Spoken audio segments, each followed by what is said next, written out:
है मसीह का प्यारा वचन, ये है वचन प्यारा। परमेश्वर के धन्य नाम की महिमा हो। प्रभात मनन के सत्र 2319 में आप सभी का बहुत ही विनम्रता के साथ स्वागत करता हूं। आइए एक और बार हम पढ़ते हैं पत्रस की पहली पत्री, पहला अध्याय, पहली आयत। पत्रस की ओर से जो यीशु मसीह का प्रेरित हैं, उन परदेशियों के नाम जो पुंदुस, गलातिया, कप्पदूकिया, आसिया और बिथुनिया में तितर बितर होकर रहते हैं। हमारे कल के मनन में मैं आपको बताया था कि इस पत्री की रचना करने के लिए पत्रस को क्या मजबूर किया था। कई बाइबल पंडितों का कहना है कि पत्रस कोई पुस्तक लिखना नहीं चाहता था। संभवतः पत्रस यीशु मसीह के बारे में जो भी कहना चाहता था उसे उन्होंने अपना पुत्र तुल्य मरकुस से कहकर लिखवाया था, जो है मरकुस रचित सुसमाचार। पहला पत्रस 5:13 के अनुसार बता रहा है। ये एक अनुमान है, परंतु इस विशेष परिस्थिति में अर्थात कलीसिया बुरी तरह सताव से गुजरते वक्त पत्रस को लगा कि अब उनको स्वयं उतरना जरूरी है। नेतृत्व करने वालों के लिए एक अति सुंदर दृष्टांत पत्रस यहाँ पेश कर रहा है। पत्रस भी स्वभाव से कोई बहादुर इंसान नहीं था। आम लोगों की तरह भय आदि लगने वाला वो भी था, परंतु प्रभु के द्वारा सौंपी गई जिम्मेदारी का एहसास इस कठिन परिस्थिति में अपनी जिम्मेदारी का निर्वाह करने के लिए उन्हें प्रेरित किया। विश्वासियों को आत्मिक रूप में मजबूत करने के लिए उन्हें लगा कि उनको ही विश्वासियों से बात करनी है। कोविड लॉकडाउन एक ऐसा समय था जो अनेकों तथाकथित अगुओं की असलियत प्रकट कर दिया था। तथाकथित पास्टर लोग केवल अपनी ही चिंता करके अपने कमरों में बंद रहे। भेड़ों की चिंता करने वाले प्रभु के सच्चे दास लोग उस कठिन परिस्थितियों में भी अपनी कलीसिया के विश्वासियों के आत्मिक एवं शारीरिक आवश्यकताओं की पूर्ति उस समय भी कर रहे थे।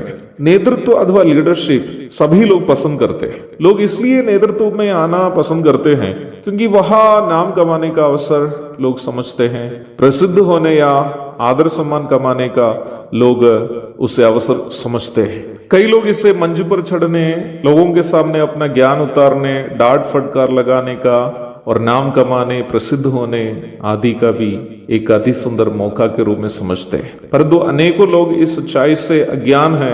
नेतृत्व की अनिवार्यता लोगों को उसके सुख के समय से अधिक उनकी परेशानियों के समय में है। मुझे इस वक्त एक बड़े प्रभु के दास की याद आ रही है।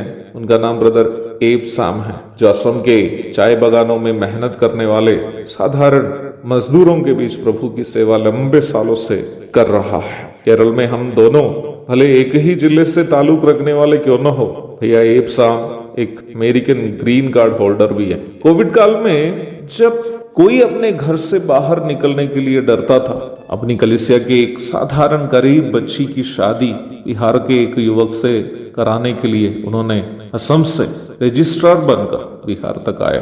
निम्न विवाह कार्यक्रम में मुझे भी भाग लेने का मौका मिला था। याद रखना प्यारो, उन दिनों में लोग इकट्ठे होकर आराधना भी नहीं करते थे, परंतु एक पिता जिस प्रकार अपनी बेटी की शादी मुश्किल परिस्थिति में भी होना चाहेंगे, वही मानसिकता से प्रभु का दास असम से बिहार तक आया था। हर एक अगुवे का दिल एक पिता का दिल होना चाहिए। विश्वासियों के दिल के दर्द को अपने दिल में एहसास करने की संवेदना अगुओं को होनी चाहिए, तभी एक व्यक्ति वास्तव में एक अगुआ बन सकता है।